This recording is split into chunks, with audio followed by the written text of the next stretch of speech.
Good morning. Welcome to class. I'm Miss Faust. Please look at the pictures. This is one person. Yes, a person you're going to meet today.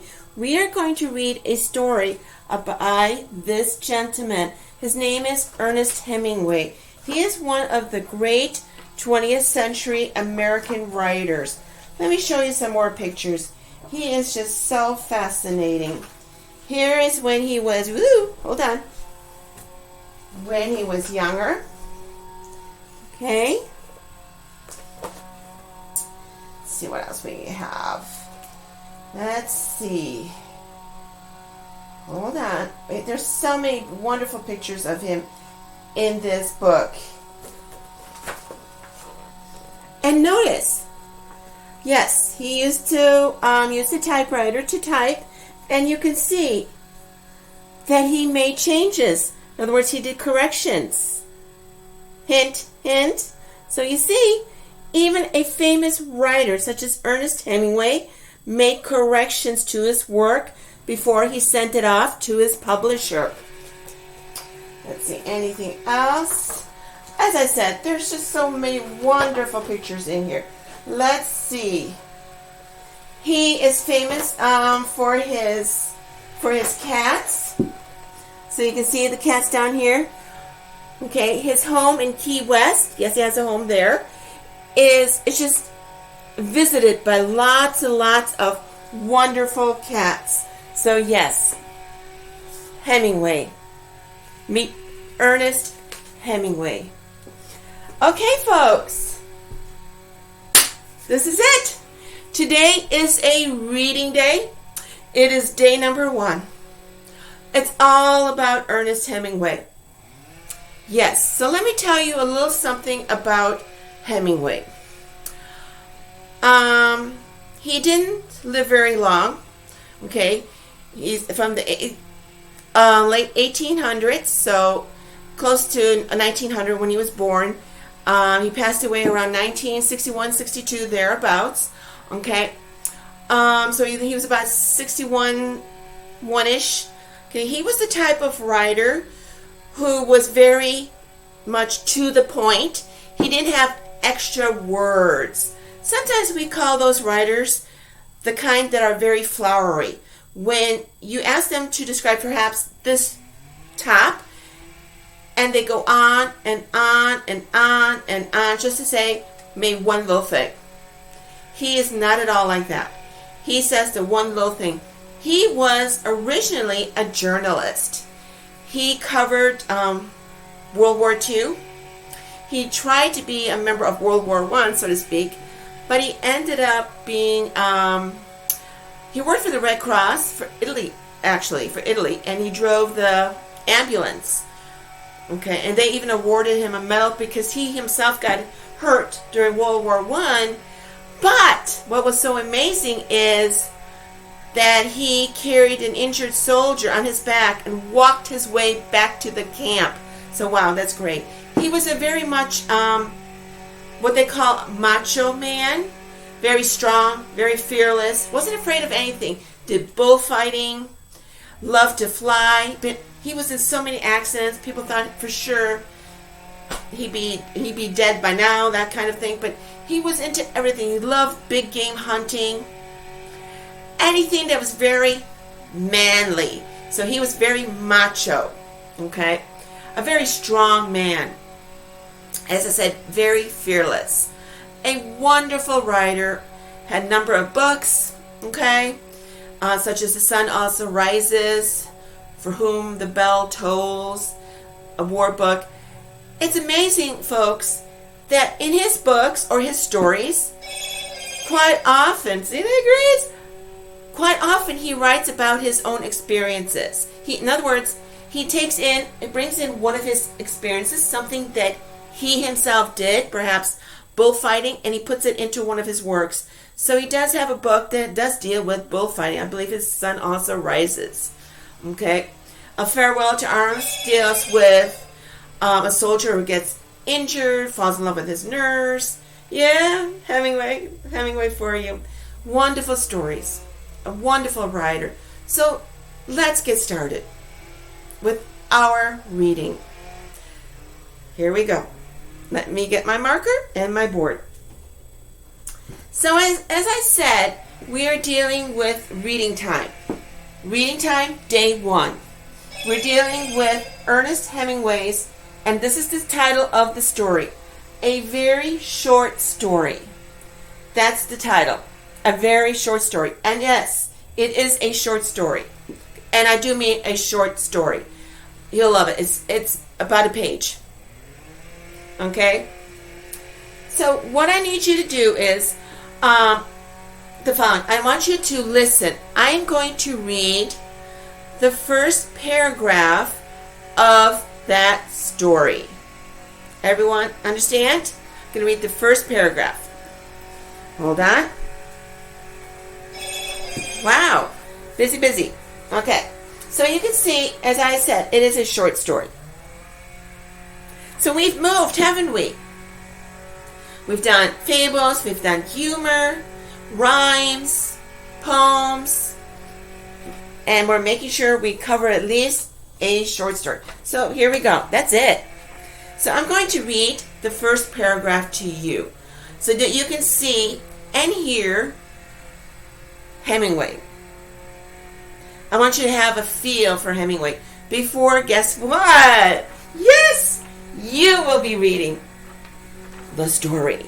No, you're not recording yourself. You're going to read it quietly to yourself, and there's an assignment that goes with it. So here we go. A very short story, Ernest Hemingway. One hot evening in Padua, they carried him up onto the roof, and he could look out over the top of the town. There were chimney swifts in the sky. After a while, it got dark, and the searchlights came out. The others went down and took the bottles with them. He and Luce could hear them below on the balcony. Luce sat on the bed. She was cool and fresh in the hot night. Padua, just in case you're wondering, yes, the story takes place in Italy. We are talking about a war story, namely World War I. Okay, and about a narrator. Okay, it's in third person, he.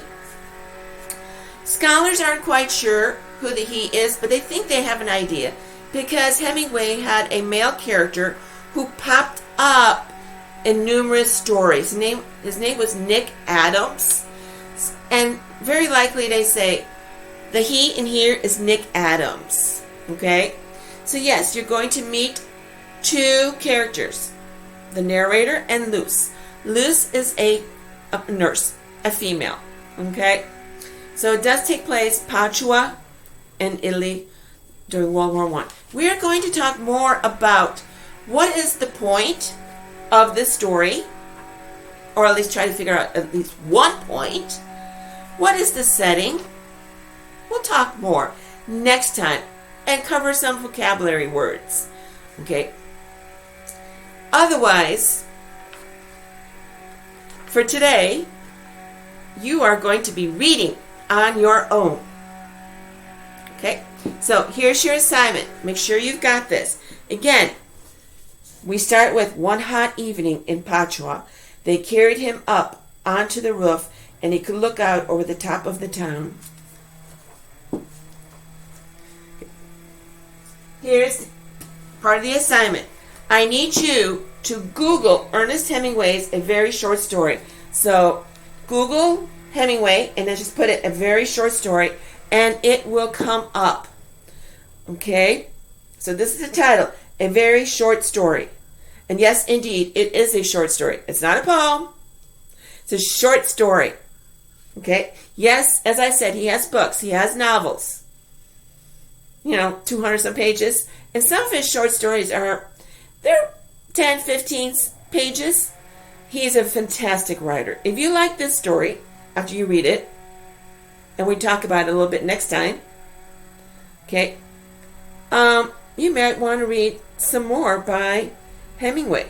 One moment. Let me check my agenda, my calendar, to make sure. Next class period.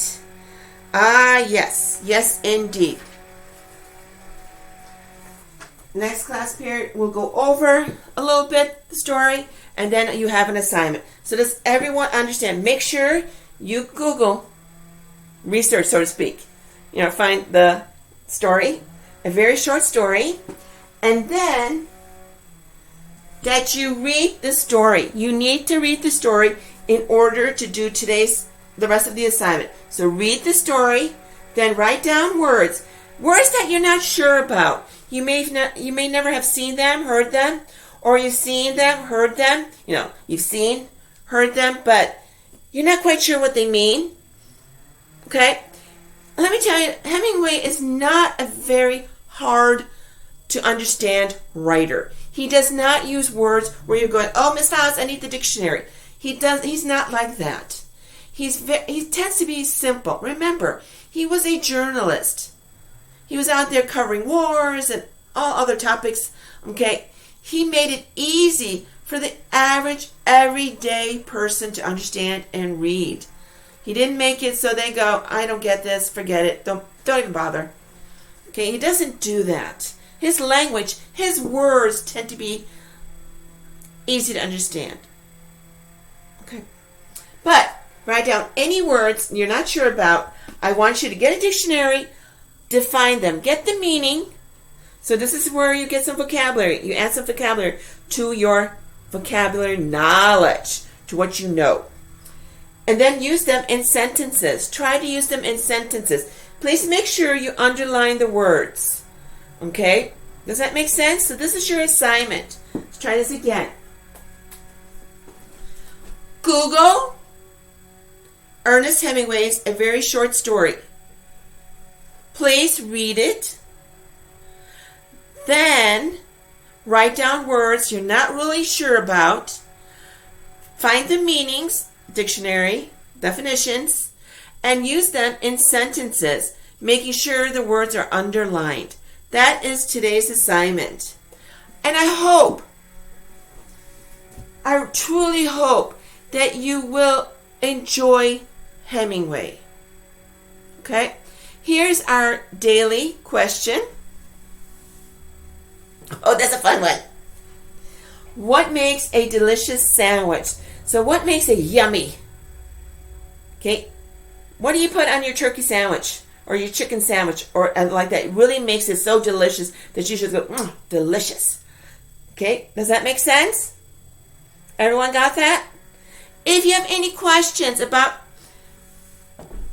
today's assignment, please contact me. Let me know. I am here to help you.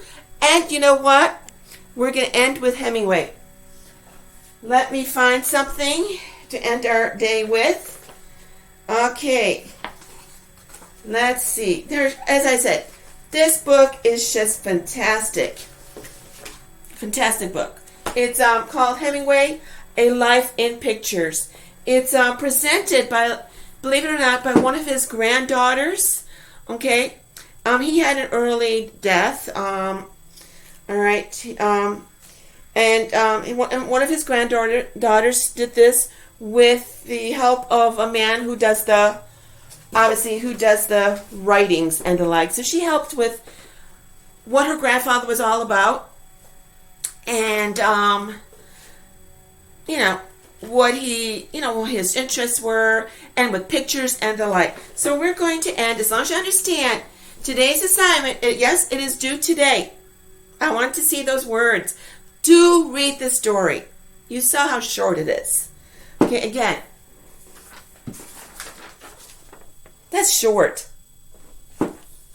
Okay, please make sure you read it so that you can do the rest of the assignment. And when you're done, along with the question about the sandwich, delicious sandwich, make sure I get the assignment today. And I'm going to leave you with Mr. Hemingway. Mr. Hemingway and I, we wish you a wonderful day. Till next time, bye-bye.